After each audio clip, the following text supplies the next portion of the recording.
Welcome to ஜோலா kitchen. இன்றைக்கி திருவாதிரை களி கிண்டுவோம் வாங்க. ஃபஸ்ட்டு நான் 1 டம்ளர் ரைஸ் எடுத்திருக்கேன். சாப்பாட்டு ரைஸ் இது. 1 டம்ளர் ரைஸை பொன்னிறமாக வறுத்து எடுத்துக்கலாம். நல்லா பொன்னிறமாக ரொம்ப கருக விடாமல் வறுத்து இதை மிக்சியில் போட்டு 2 ஏலக்காய் போட்டுக்கலாம். அப்போ தான் வாசமாக இருக்கும். ஏலக்காவை தனியாக போடும்போது நமக்கு டிஸ்டர்ப் ஆகும் வாயில். அதனால் ஏலக்காவை இதோடையே போட்டு அடிச்சிட்டோம்னா வாசமாக இருக்கும். ஒரு 3 பீஸ் ஏலக்காய் போட்டிருக்கேன்.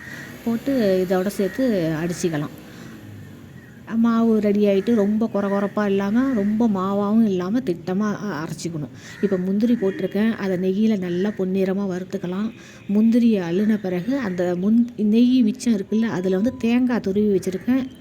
இந்த தேங்காவை அதில் போட்டு வறுத்து செய்யும்போது சூப்பராக இருக்கும், வாசமாக இருக்கும். இந்த எந்த ஒரு பலகாரம் செஞ்சாலுமே தேங்காவை வறுத்தா வாசமாக இருக்கும். நெய்யில் வறுத்தா இன்னும் கூடுதல் இரட்டிப்பு சுவை கொடுக்கும் நமக்கு. இப்போ 1 டம்ளர் ரைஸுக்கு 2.25 டம்ளர் தண்ணி எடுத்திருக்கேன். இது நல்லா கொதிக்கட்டும். தண்ணி கொதித்தோன்னே இதுக்கு தேவையான அளவு வெல்லத்தை சேர்த்துக்கலாம். நான் மண்டை வெல்லம் தான் எடுத்திருக்கேன். அதுதான் பாகு சீக்கிரமாக வரும். இது பாகு பதம்லாம் எதுவுமே கிடையாது. கரைஞ்சோன்னா நம்ம மாவு அரைச்சி வச்சுருக்கோம்ல, இப்போ தேங்காவை போட்டுக்கலாம். தேங்காவை போட்டுட்டு மாவு அரைச்சி வச்சுருக்கோம்ல, அந்த மாவை அதோட சேர்த்துக்க வேண்டியது தான். ஒரு 10 நிமிஷத்தில் இந்த களி ரெடி ஆகிடும் நமக்கு. நல்லா கட்டிப்படாமல் கிளறி விட்டுக்கலாம். கிளறி விட்டுட்டு லாஸ்ட்டாக இறக்கும்போது கொஞ்சம் நெய் விட்டு இறக்கி டிஸ்ப்ளே பண்ணிட வேண்டியது தான். சூப்பராக இருக்கும். நான் சாமி படைக்கிறதுக்கு எல்லாம் ரெடி பண்ணிட்டேன். விளக்கேற்றி சாமி படைக்க வேண்டியது தான். இந்த வீடியோ பிடிச்சிருந்தால் லைக் பண்ணுங்கள், ஷேர் பண்ணுங்கள், ஒரு சப்ஸ்கிரைபை போட்டு விடுங்க. நன்றி.